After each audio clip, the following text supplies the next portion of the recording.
ថ្ងៃដែរខ្ញុំមានកាហ្វេម្យ៉ាងហៅថាកាហ្វេសនេះជាប្រភេទកាហ្វេសសម្រាប់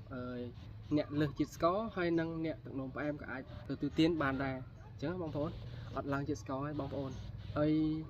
សម្រាប់កាហ្វេសមួយនេះដែរគឺធ្វើមកពីកាហ្វេអារ៉ាឌីកា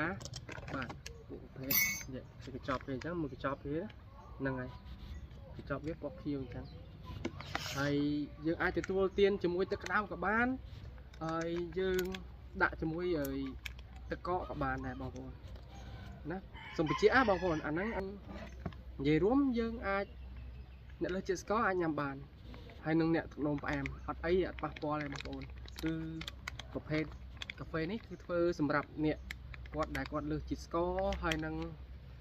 ទឹកនោមផ្អែមនឹងឯងបងប្អូនអានេះគឺមានប្រូតអ៊ីនច្រើនសម្រាប់ជំនួយបាទអញ្ចឹងយើងដាក់ទឹកក្តៅទៅរួចហើយបើយើងអត់ចង់ញ៉ាំជាមួយទឹកក្តៅយើងអាចញ៉ាំជាមួយដាក់ទឹកកកបានអញ្ចឹងយើងដាក់ទឹកក្តៅចូលមកហ្នឹងហើយយើងកូរវាមកនេះកាហ្វេគឺមានអញ្ចឹងកាហ្វេសណាបងប្អូនជាបន្តិចបងប្អូនខ្ញុំមុនអាហារពេលព្រឹក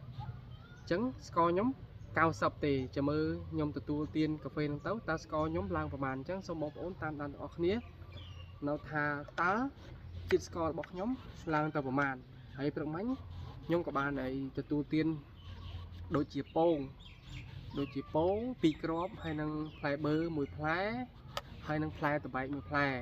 ហើយទៅមកបាទខ្ញុំញ៉ាំកាហ្វេប៉ុន្តែមុននឹងញ៉ាំហ្នឹងខ្ញុំទេសជាតិស្កររួចហើយគឺស្ករខ្ញុំនៅ90អញ្ចឹងបន្ទាប់ពីញ៉ាំកាហ្វេនេះហើយនឹងអាហារពេលព្រឹកបន្តិចបន្តួចហ្នឹងតើចាំមើលវាឡើងជាតិស្ករប្រហែលអញ្ចឹងចាំបងប្អូនតាមដានជាមួយខ្ញុំទាំងអស់គ្នានៅ2ម៉ោងក្រោយបាទ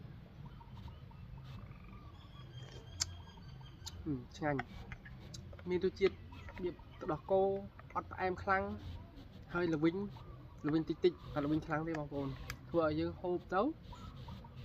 ធ្វើឲ្យយើងមានអារម្មណ៍ថាស្រស់ស្រាយអញ្ចឹងពេលដែលដាក់ទទួលទានអាហារកាហ្វេហ្នឹងចូលទៅក្នុងមាត់តែមកជីបទេតែមានអារម្មណ៍ថាស្រស់ស្រាយដូចយើងងុយគេអញ្ចឹងដូចយើងភ្ញាក់ពីងុយគេអញ្ចឹងតិនជាបងប្អូនអាចចង់បានកាហ្វេសនេះបងប្អូនអាចតំណមកបានបាទអាចឆាតមកសួរណែនាំខ្ញុំបានខ្ញុំនឹងណែនាំឲ្យបងប្អូន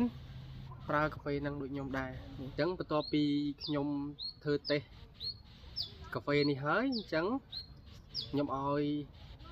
លោកគ្រូពេទ្យបានពិនិត្យឈាម